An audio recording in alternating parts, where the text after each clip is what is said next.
Hey everyone. Well, as some of you may have noticed, I've been on a bit of a hiatus when it comes to posting new videos here on YouTube recently. In addition to the unprecedented global pandemic of COVID-19 that we're all going through, I've also had some health issues this year that have made it difficult for me to get out and shoot new videos. Additionally, in the recent months, my family and I have made the big move from the San Francisco Bay Area in California to the beautiful state of Arizona. So needless to say, it has been quite a year, but I'm feeling a lot better now. And as things are starting to open back up, I'm able to get out, play with some cars, and share some more interesting car videos. So today I'm going to share with you the latest addition to my personal fleet of cars. This 2003 Chevy Suburban 2500 3/4 ton four-wheel drive.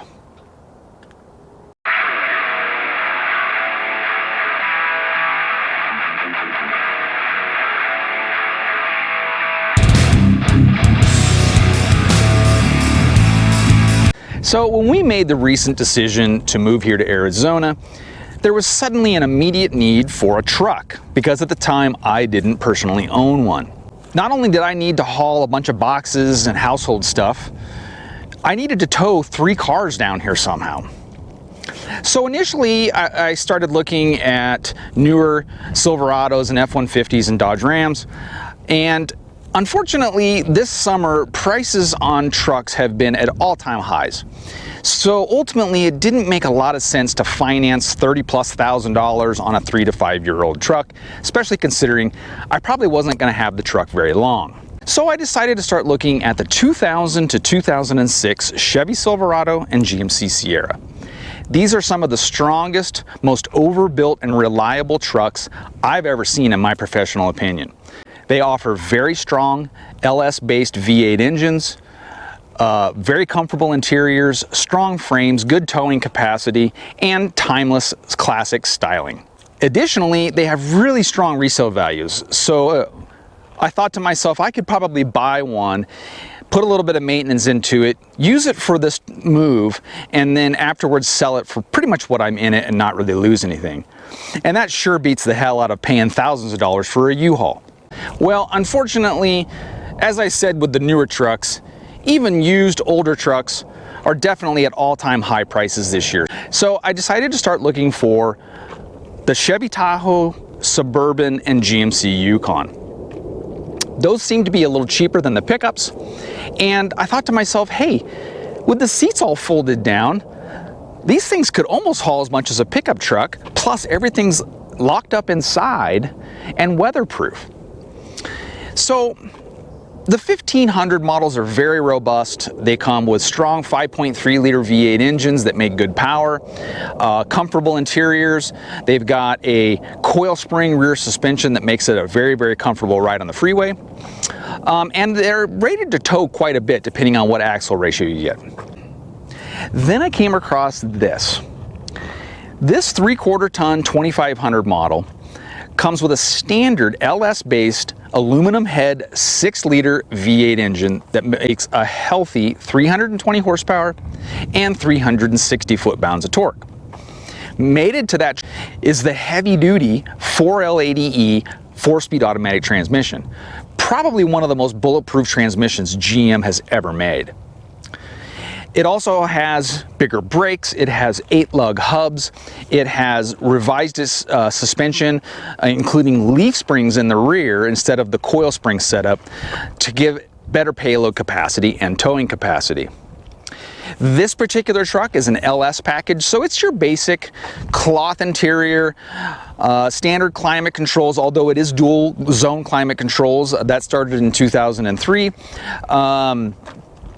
Standard stereo systems, etc., but it does come with some very key options. The first option that it comes with that's key is the trailer towing package. It also comes with the lift gate in the rear instead of the barn doors, which is a must-have in my opinion for these Suburbans. The lift gate makes it a lot easier to access cargo, and you don't have that big post in your rear view mirror. The other options this thing comes with that are must-haves, I think, if you were buying one of these things new, is it has the G80 locking rear differential. And the most important thing is the GT5 410 rear axle ratio. That all adds up to giving this truck a 9,600 pound towing capacity and an almost 3,000 pound payload capacity.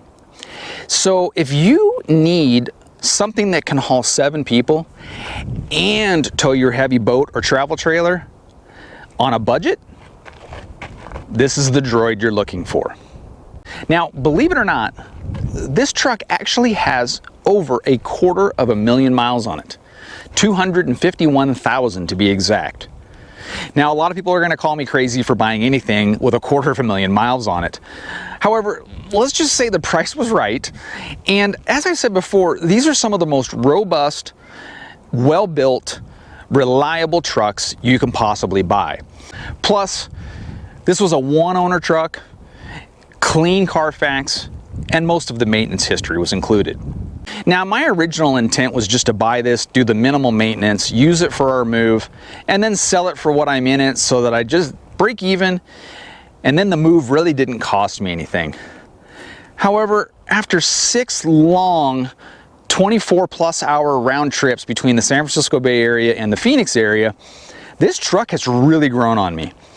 It cruises down the freeway really, really well. It has plenty of power, and it's been an enjoyable truck to own.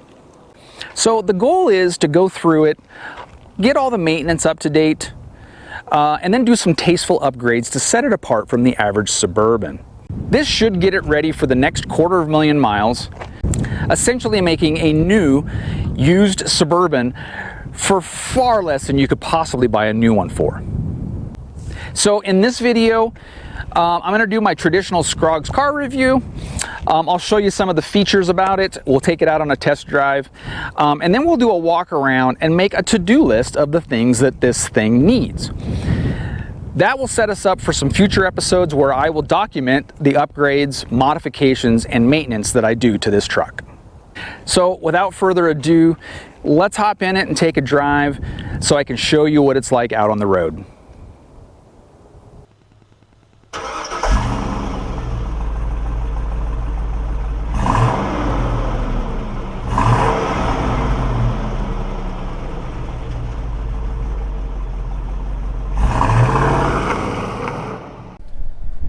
All right, test drive time. Starting out like I typically do, kind of coming in through the suburbs and on the boulevard. Share with you this 2003 Chevy Suburban 2500 four-wheel drive. Now, as I mentioned before, I've actually had this truck for a few months now and made several trips with it, towing and moving from California. So I've gotten pretty used to it now. So this test drive is obviously nothing new to me, but I'll share with you some of my findings with this since I've had it. Now, one of the things that is common with this 6-liter V8 is that it will have a random misfire at idle. And it's only at idle. It doesn't happen all the time. When it does, it'll flash the check engine light, and you'll get multiple random misfire codes when you use a scanner. So there's a few things that it could be. From what I've read, cleaning the intake track, everything from the air cleaner housing all the way through the throttle body, if those get dirty, they can cause issues with it running rough. Also, I've heard a possible intake manifold gasket, and a few other things. So I still need to look into that. It still does that occasionally, and you know, again, it's only at idle, and when you take off and drive just off of idle, it runs perfect. The 6-liter, obviously, like I mentioned before, 320 horsepower, 360 foot-pounds of torque, which are not big numbers in today's standards. However, in 2003, those were pretty strong numbers. It gives it a nice little pep. This is a very heavy vehicle, so obviously acceleration is not going to be its strongest suit, but it has a very nice pull to it, and the engine makes really nice sounds. What I probably love most about this drivetrain is that heavy-duty 4L80 transmission. Very crisp, firm shifts, but not harsh. It's not going to shake or rattle you when it makes its shifts. But even on a truck like this, which to my knowledge has the original transmission in it that's never been gone through, and it shifts wonderfully. It's very solid and bulletproof.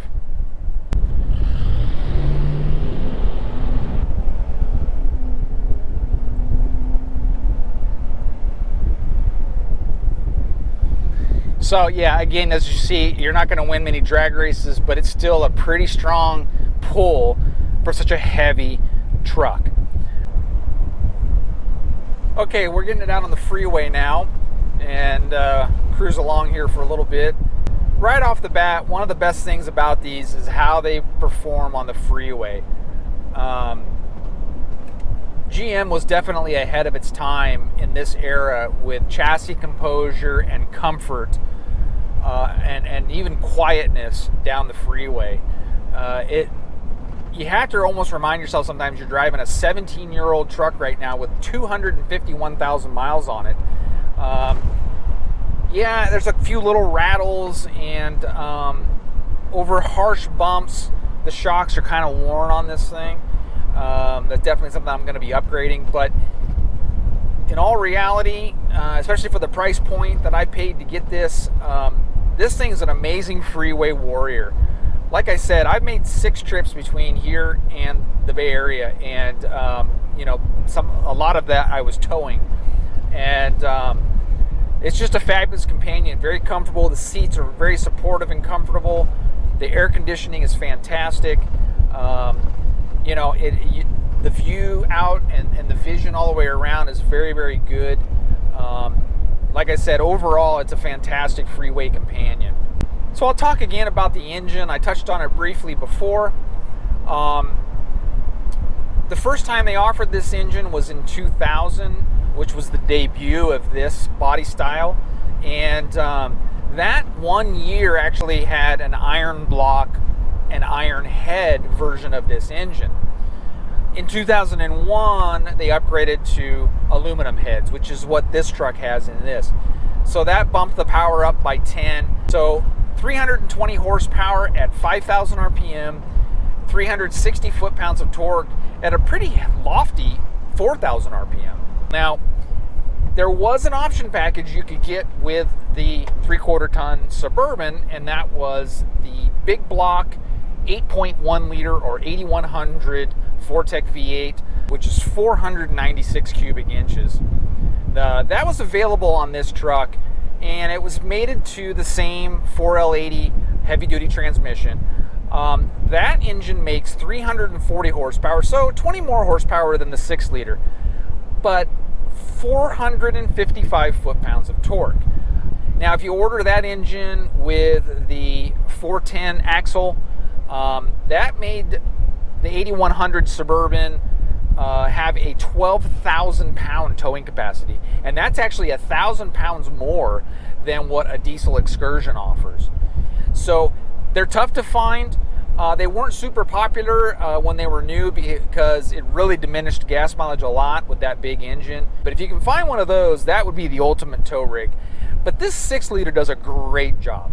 Again, it's not a fire-breathing monster, but it offers quite a bit of power and torque, more so than you're going to get in a half-ton 5.3 liter, and more so than a standard Expedition, things like that.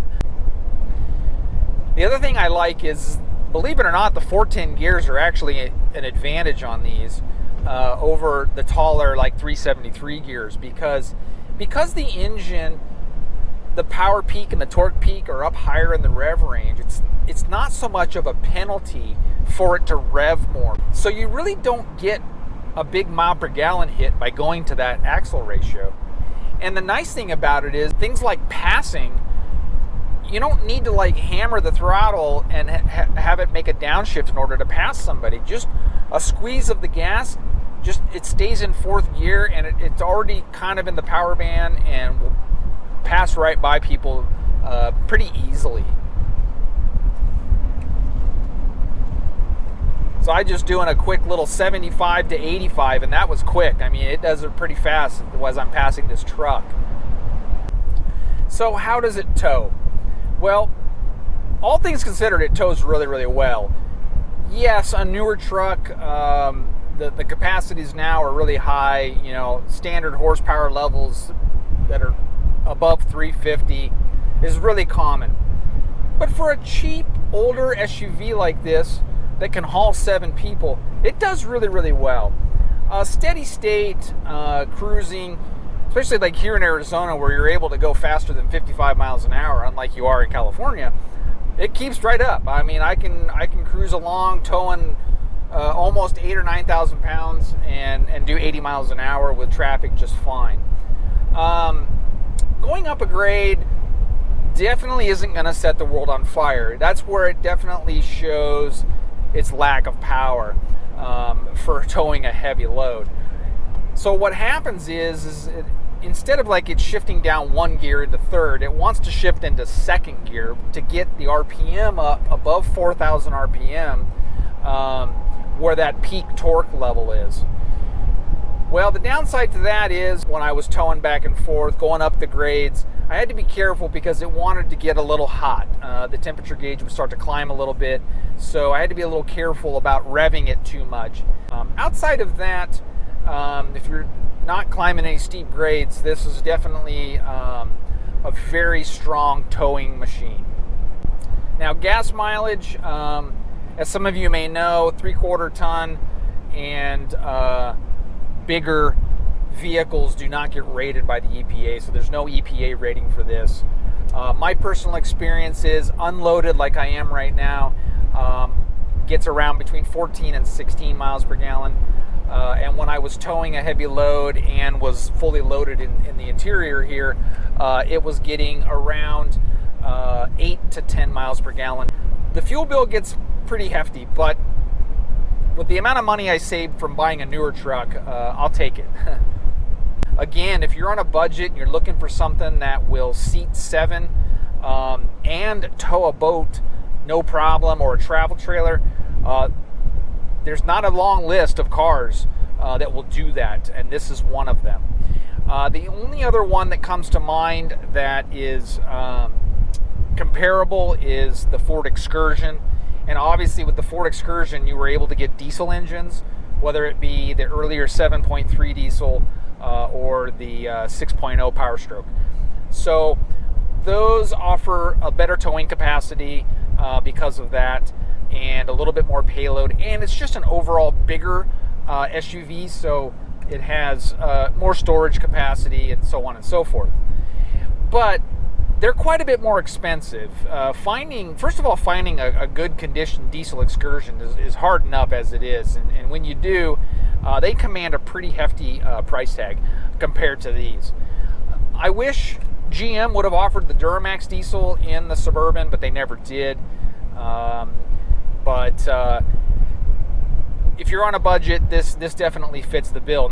So what other cars compare to this? Well, I mentioned the Excursion. That's probably the biggest direct comparison you're going to find. As far as other V8 powered 3-row SUVs, you've got Ford's Expedition. Those work pretty well, but you're limited to a 5.4 V8. That's not going to be as strong as this 6-liter. Also, you have Dodge Durangos. Now, in the same era that this was built, the Durango was quite a bit smaller than this, and it can be had with a Hemi V8, a little bit smaller package, so not quite as roomy and won't tow or haul near as much. But it can be had around the same price range. Then you get into the import brands. Most notably would be the Toyota Sequoia and the Nissan Armada. Both of those offer smaller V8s, so they still do pretty well. But again, they're a little, like a Durango, they're a little smaller, don't quite offer the tow capacity or the cargo capacity, but you get that Toyota or Nissan resale value, and those are pretty robust and stand the test of time as well. You will, though, pay a little bit more option for option on those than you will for a Suburban. So that wraps up the freeway drive. Next up, we'll get it off the freeway and we'll get out and do a walk around, and let's see what this thing needs and what future videos we'll have in store.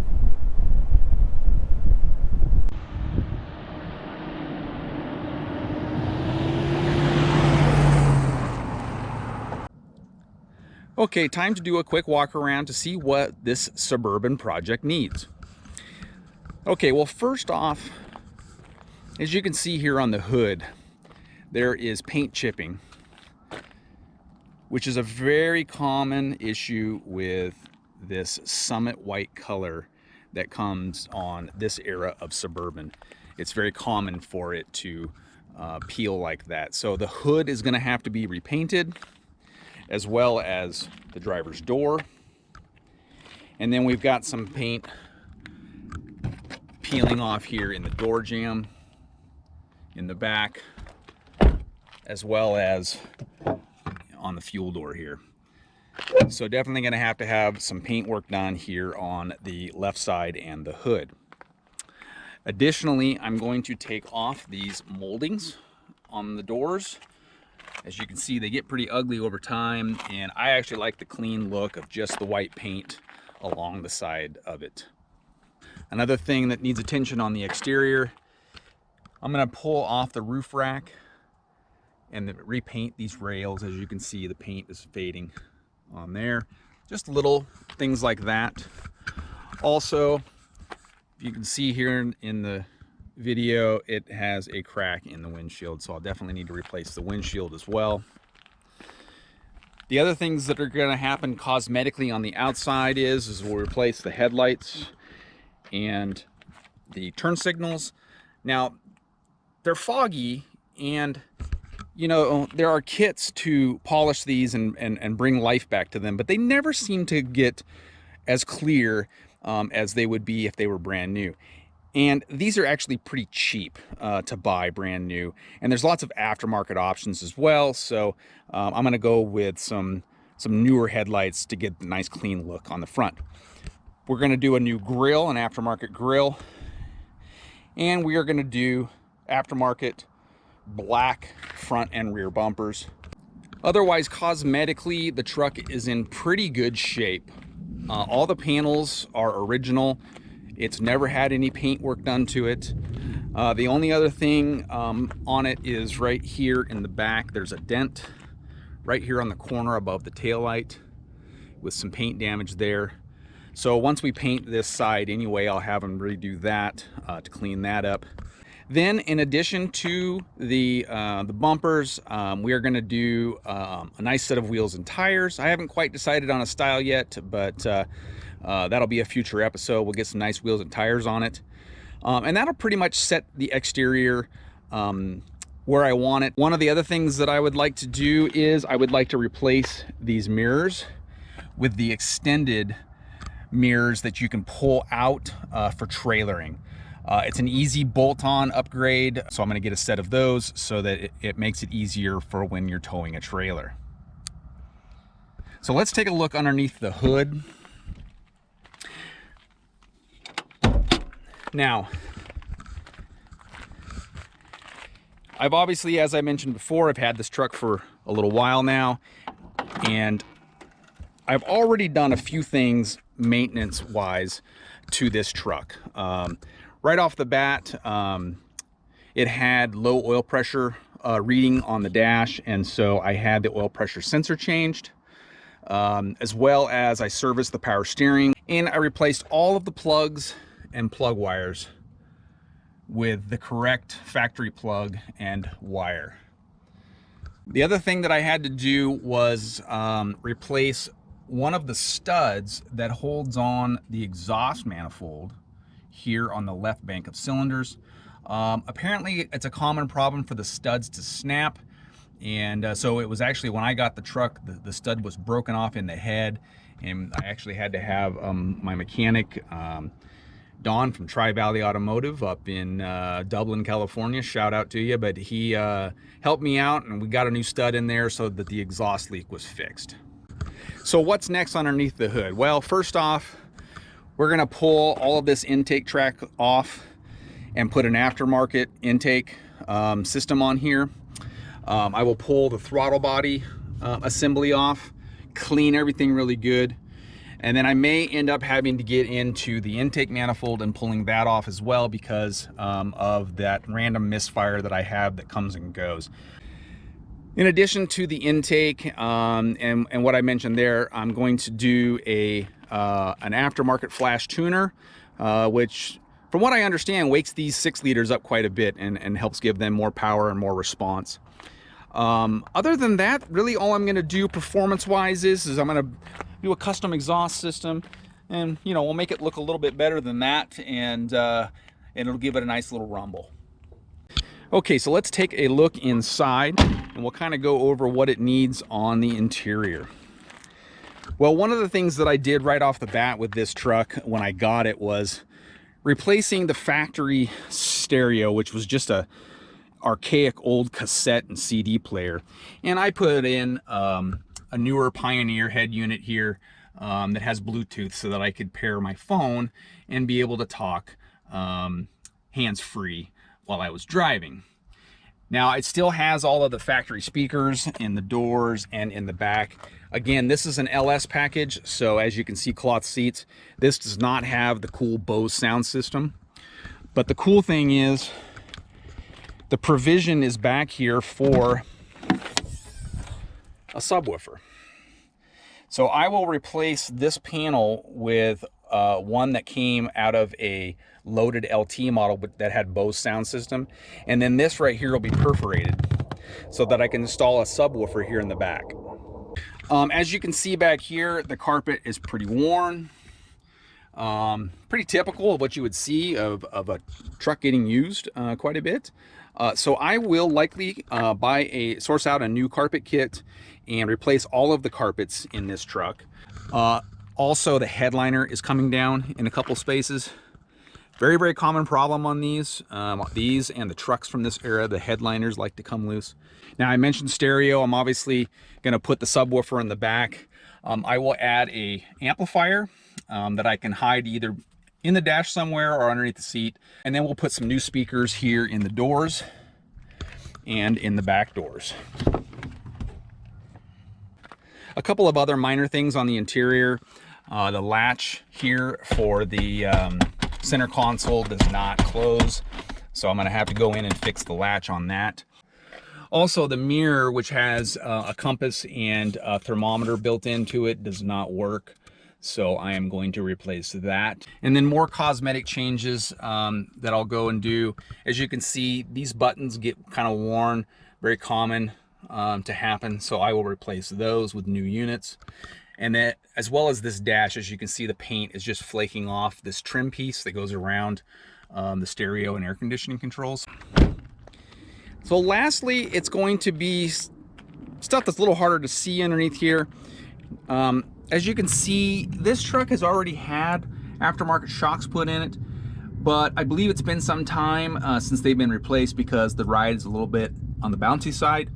So I'm going to put a new set of Bilstein shocks in this, as well as go through all of the suspension and just check everything. I'll check the bushings, everything from sway bars to end links, control arms, things like that. Check the ball joints. We'll also put a set of aftermarket drilled and slotted brake rotors, front and rear, with some performance brake pads. Well, that pretty much wraps up all that I'm going to do with this Suburban, at least for now. We'll see what the future holds. We may do some more upgrades after all of that, but that should get this to be almost a brand new used Suburban. Even though it has quite a few miles on it, it should be good for many more miles to go. Well, that wraps up the first episode and review of the latest addition to my fleet, this 2003 Chevy Suburban 2500 four-wheel drive. Thank you so much for watching. Please like and hit subscribe for future videos, including the build process of this truck. Stay safe, everybody.